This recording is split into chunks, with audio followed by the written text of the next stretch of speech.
자면서 들으면 더 편안한 야담과 옛날 이야기. 오늘은 기생을 그리워하는 선비의 지고지순한 사랑 이야기를 들려드립니다. 구독과 좋아요, 알림 설정도 잊지 말고 꾹 눌러주세요. 남원에 있는 한 마을에 양석이라는 선비가 살고 있었습니다. 부모에게 집과 재산을 물려받아서 어느 정도 풍류를 즐기고 살았지요. 양석이의 넓은 도량과 훌륭한 품성 덕분에 동료들이 하루가 멀다 하고 찾아오는 것이었습니다. 복잡한 나란 일은 뒤로 하고 술과 대화로 즐기는 것이 예사였답니다.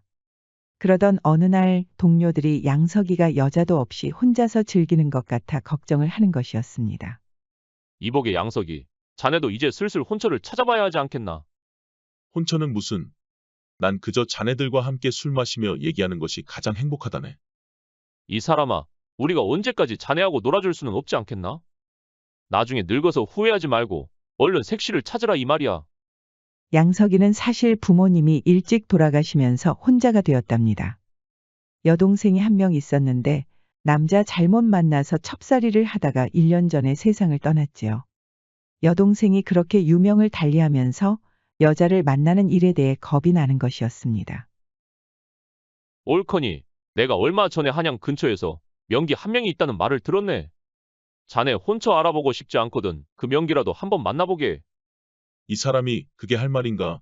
나한테 색시 못 붙여서 그렇게 안달이더니 이제는 기생과 한바탕 놀아보라 이건가? 그러지 말고 한번 만나보게나. 양석이는 동료의 제안에 갑자기 호기심이 생기는 것이었습니다. 동료가 말한 대로 최근 매화라는 기생이 한양에서 유명했지요. 소문으로는 얼굴에 흐르는 그 새끼 때문에 남자들이 줄을 선다는 것이었습니다. 어떤 남자는 매화 한번 보고 싶다고 기방 앞에서 밤새 기다렸다는 것이었습니다. 허허, 그거 참. 얼마나 예쁘길래 그 정도란 말인가? 양석이는 바람도 쐴 겸 말을 타고 한양으로 떠났답니다. 마침 친척이 한양에 큰 거처를 마련하고 있어서 숙식도 문제가 없었지요. 그리고 그렇게 유명하다는 기방에 도착했습니다. 소문대로 다른 기방과 달리 남자들이 유독 많이 보였답니다. 양석이도 매화를 만나고 싶다고 했더니 일주일을 더 기다리라는 것이었습니다. 기생 만나려고 일주일이나 기다리라니 세상 말세구먼. 양석이는 친척과 함께 모처럼 사냥과 술을 즐기면서 일주일을 보냈지요. 숙취 때문에 물을 벌컥벌컥 마시던 양석이는 쓰개치마를 쓰고 찾아온 여인들이 갑자기 찾아오는 바람에 깜짝 놀랐답니다. 바로 기방에서 보낸 여종들이었지요. 예약한 날짜가 바로 내일이니 준비를 하라는 것이었습니다. 그거 참, 기생 만나는 날을 미리 찾아와서 알려주기도 하고 참 친절한 기방일세 그려. 그런 양석이도 막상 매화를 만난다고 하니 긴장하는 것이었습니다. 기방에 들어가기 전에 옷매무새를 다시 한번 가다듬는 것이었지요. 그렇게 방에서 기다리고 있는데 매화가 들어왔습니다. 양석이는 소문으로 듣던 매화를 보고 그만 숨이 넘어가는 줄 알았습니다. 듣던 대로 얼굴에 흐르는 새끼가 보통이 아닌 것이었습니다. 선비님, 딱 봐도 여인 한번 제대로 만나보지 못한 순진한 선비님이네요. 양석이는 그제야 겨우 입으로 숨을 내쉬는 것이었습니다. 진정하십시오, 선비님. 벌써 이렇게 사경을 헤매시면 어찌합니까? 양석이는 대답도 하지 못하더니 이제는 숨을 헐떡이는 것이 아니겠어요. 매화는 양석이의 손을 따스하게 잡아주는 것이었습니다. 선비님, 숨 쉬십시오. 숨. 매화가 양석이의 가슴에 손을 대더니 같이 심호흡을 해주는 것이었습니다. 양석이는 여전히 매화가 과연 이승 사람이 맞는지 볼을 꼬집고 싶을 정도였답니다. 동료들이 왜 그렇게 매화를 만나보라고 했는지 그제야 이해할 수 있었지요. 매화는 남자들의 욕정을 끌어올리는 외모였습니다. 단아한 외모의 여인들과는 달리 야성녀의 면모를 보여주는 것이었지요. 매화는 조신한 태도를 보였지만 그 요망한 새끼는 숨길 수가 없는 것이었습니다. 양석이는 매화가 부축해주면서 겨우 술상 앞에 앉았습니다. 한잔하시면 몸이 좀 누그러들 것이옵니다. 전통주가 목을 타고 내려오자 매화 말대로 조금씩 안정을 되찾았답니다. 비록 많은 여인을 만난 건 아니지만 그대는 정말 이승 사람이 아닌 것 같소. 어찌 그리 이쁜 것이오? 그럼 제가 꼬리 7 달린 구미호라도 되는 건가요? 미소도 어찌나 예쁜지 양석이는 처음으로 매화를 안고 싶었답니다. 매화도 눈치를 채고는 안주를 천천히 입안에 넣어주는 것이었습니다. 최근에 이곳 고추 농사가 아주 잘 됐사옵니다. 맵지 않으니 한번 드셔보시지요. 고추가 아주 달고 맛있습니다. 그럼 저도 한번 먹어보겠습니다. 매화가 젓가락으로 큰 고추를 하나 집더니 천천히 입안에 넣는 것이었습니다. 그러더니 양석이 눈을 똑바로 쳐다보는 것이 아니겠어요. 그리고는 고추를 입안에 넣고 요리조리 돌리는 것이었습니다. 양석이는 침을 꿀꺽 삼켰죠. 매화의 그 요사스러운 눈빛에 또 한 번 숨이 넘어가는 것이었습니다. 매화는 고추를 콱 깨물었고 양석이는 건들지도 않았는데 괜히 몸을 수그리면서 아파하는 것이었습니다. 선비님, 전 그저 술과 안주를 건네드린 것뿐이온데 어찌 그리 땀을 흘리시는 겁니까? 그러게 말이오. 고추 농사가 잘 됐다고 한 것뿐인데 왜 내 몸이 뜨거워지는지 모르겠소. 매화가 미소를 짓더니 술상을 구석으로 미는 것이었습니다.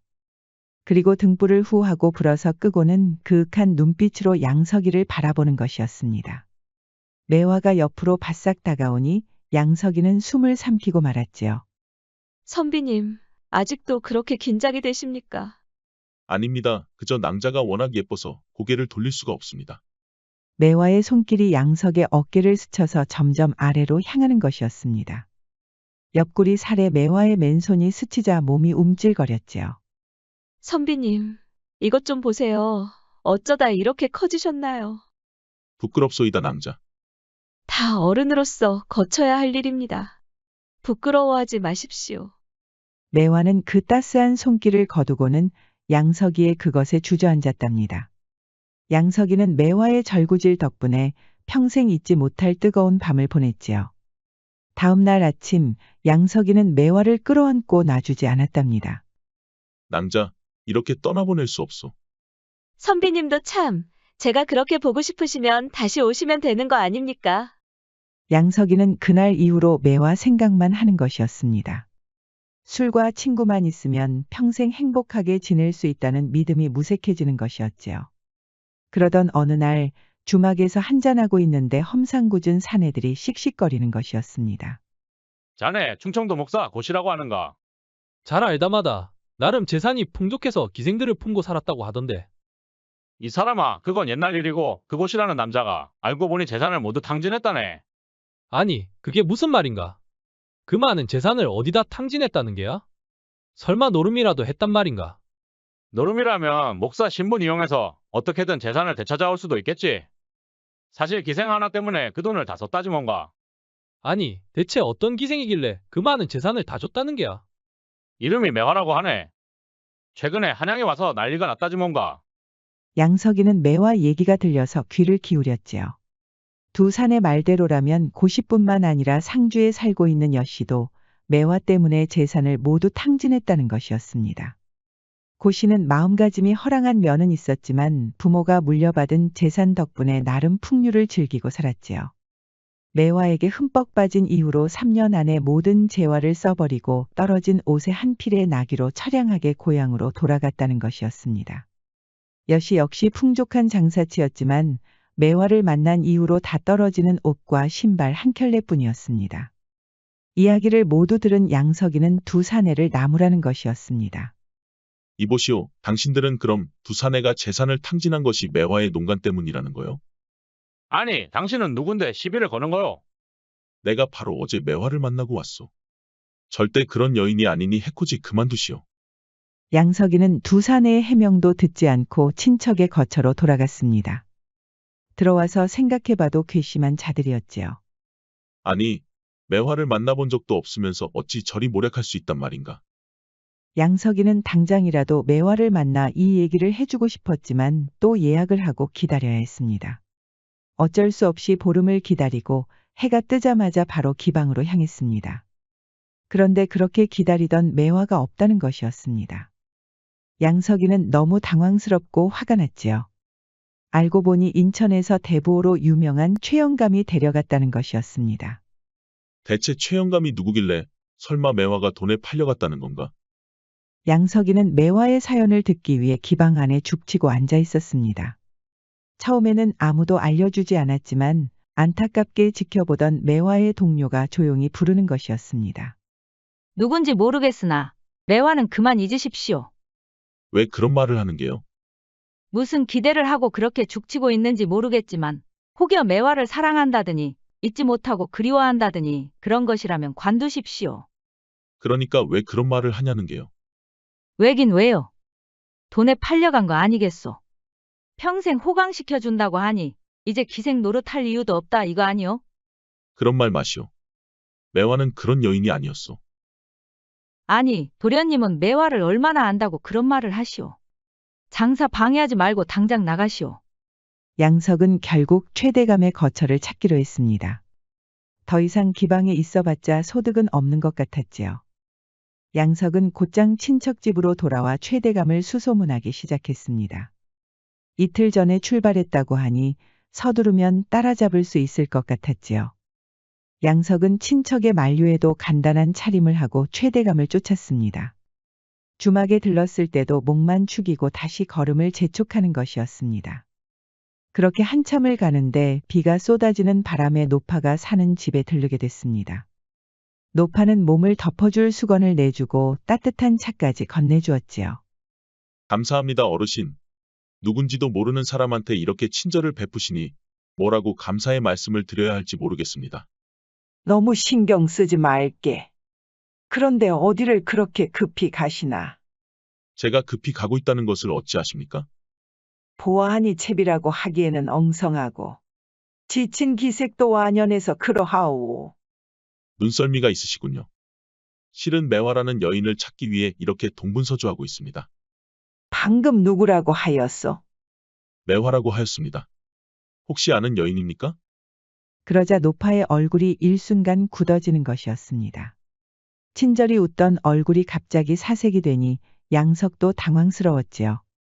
그런데 노파는 언제 그랬냐는 듯 얼굴에 다시 미소가 번지는 것이었습니다.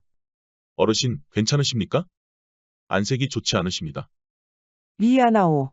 최근에 지병이 다시 도지는 바람에 가끔 이러하오. 걱정할 만한 일은 아니니 염려 마시게.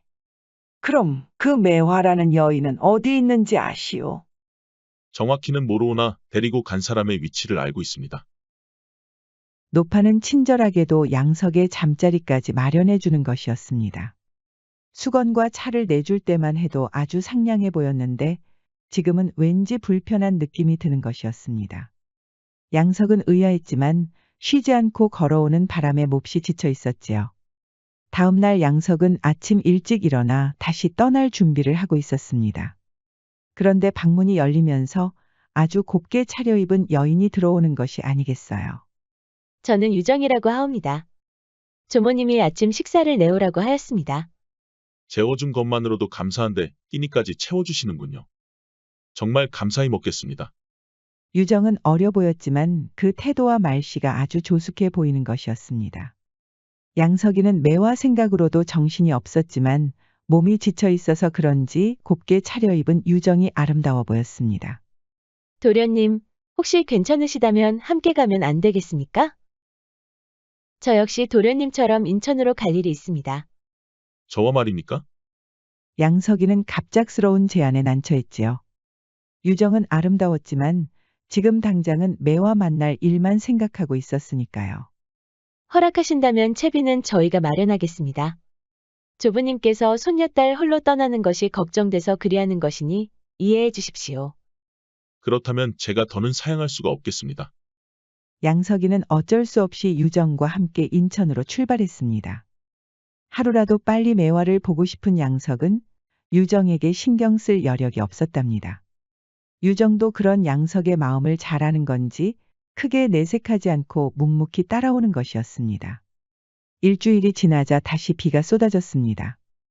주막에 들른 양석이는 유정을 돌아보며 조심스럽게 말하는 것이었습니다. 낭자, 지금까지 아무 불평 없이 따라와 주니 고맙구려. 인천에는 왜 가는지 알려주실 수 있겠소? 그런데 유정의 대답은 하지 않고 눈물을 글썽이는 것이었습니다. 아니 낭자, 왜 그러시오? 내가 무슨 잘못이라도 했소? 그런 것이 아니오라 도련님에게 죄를 짓는 것 같아 그렇습니다. 그게 무슨 말이오? 왜 낭자가 나한테 죄를 짓는단 말이오? 실은 제가 인천을 가는 이유는 그 매화라는 여인 때문입니다. 낭자가 매화를 아시오? 알고 보니 유정은 매화 때문에 패가 망신했다는 고씨의 딸이었습니다. 주막에서 두 사내가 얘기하던 그 고씨였지요. 양석처럼 부모에게 재산을 물려받고 풍류를 즐기며 살다가 매화라는 기생에게 푹 빠져서 거지가 됐다는 그 남자였습니다. 양석은 그제야 노파가 왜 갑자기 불편해졌는지 알 수 있었습니다. 아들을 3년 만에 거지로 만든 매화가 얼마나 미웠을까요? 당장이라도 양석에게 진실을 알려주고 싶었지만 매화를 만나 복수하기 위해 꾹 참았고 손녀딸과 상의의 본심을 숨기고 따라온 것이었습니다. 그럼 왜 끝까지 숨기지 않고 지금 말해주는 것이오? 도련님도 다른 남정네들처럼 기생한테 반해서 정신이 나간 줄 알았습니다. 그런데 도련님은 매화를 진정으로 사랑하고 있습니다. 저는 매화의 목숨을 원하지만 그 사랑만큼은 존중하옵니다. 낭자의 아버지를 그렇게 만든 여인이 정말 매화가 맞소. 난 도저히 믿을 수가 없소. 매화라는 이름을 쓰는 여인은 단 한 명뿐이옵니다. 저를 맞고 싶으시다면 지금이 기회이옵니다. 낭자, 제발 이러지 마시오. 양석은 유정을 만류하다 손을 잡고 안아주는 것이었습니다. 유정은 갑자기 복받쳐서 눈물을 쏟아내는 것이었지요. 아버지의 원수를 갚겠다는 유정이 너무나 가여운 것이었습니다. 양석은 유정의 기계에 감복하여 입술을 훔치고 말았답니다. 유정도 그간 양석이 보여준 사랑의 의지 때문이었는지 그대로 바닥에 누워 양석을 받아들이는 것이었습니다. 그렇게 사랑을 갈구한 두 사람은 그 어느 때보다 뜨거운 밤을 보낸 것이었지요. 양석과 유정은 서로 말없이 인천으로 조용히 출발했습니다. 주막에 들러 목도 축이고 식사도 했지만 서먹한 분위기는 어쩔 수 없었지요. 그러다 유정이 돌에 걸려 넘어질 뻔하자 양석이 안아주면서 서로 사랑하고 있다는 것을 깨달았답니다. 이틀 뒤에는 얼굴만 보면 웃음이 나오는 것이었습니다. 양석의 감정은 복잡할 수밖에 없었지요. 지금까지 매화만 보겠다고 여기까지 왔는데 이제는 유정이 곁에 없으면 불안해지는 것이었습니다. 매화에게 복수하겠다는 유정의 의지는 변함이 없는 것이었습니다. 그렇게 못다한 말로 서로 끙끙 앓는 중에 드디어 최대감이 머문 곳을 찾아냈습니다. 내일이면 인천 항구에서 배를 타고 울릉도로 떠난다는 것이었습니다. 예상은 했지만 매화는 역시 최대감의 돈 때문에 여기까지 온 것이었습니다. 양석은 인정하고 싶지 않은 현실에 고개를 숙이고 말았지요. 하지만 여기까지 온 이상 매화는 꼭 만나야 했습니다. 낭자, 내가 먼저 매화를 만나보겠소. 내가 돌아올 때까지 복수를 할지 다시 한번 잘 생각해 보시오. 낭자가 죄를 짓는 일은 참아볼 수가 없소. 도련님 말씀대로 하겠습니다.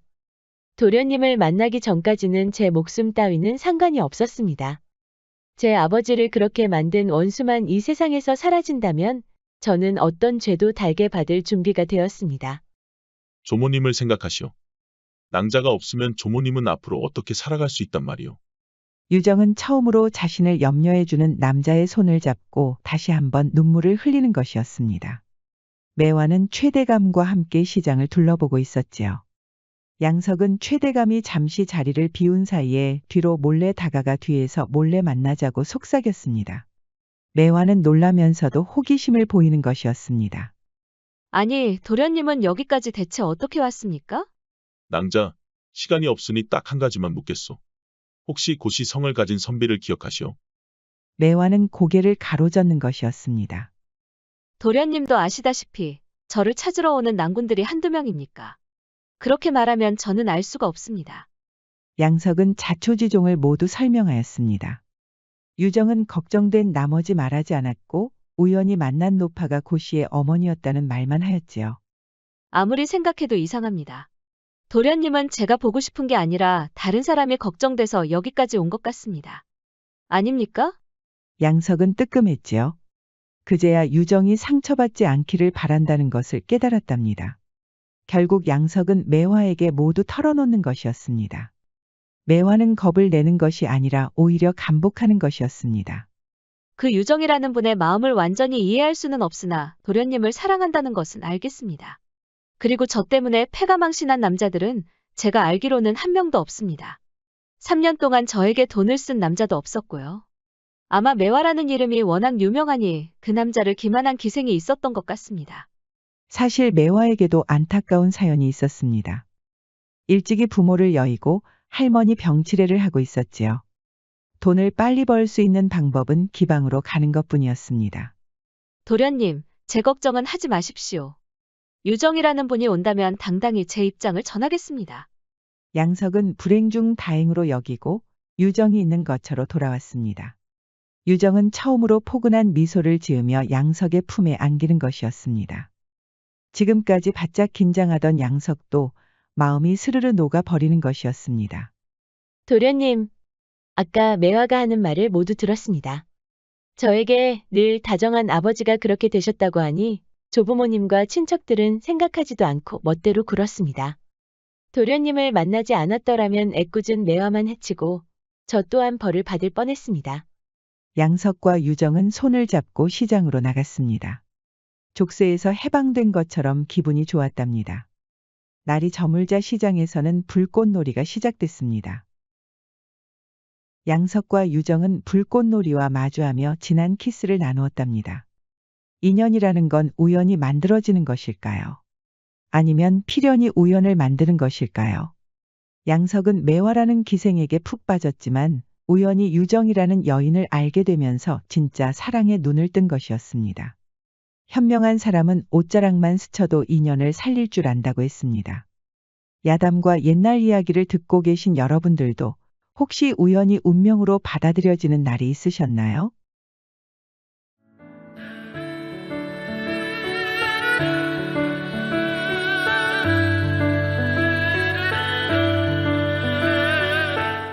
야담과 옛날 이야기는 앞으로도 재미있는 이야기가 많이 준비되어 있습니다.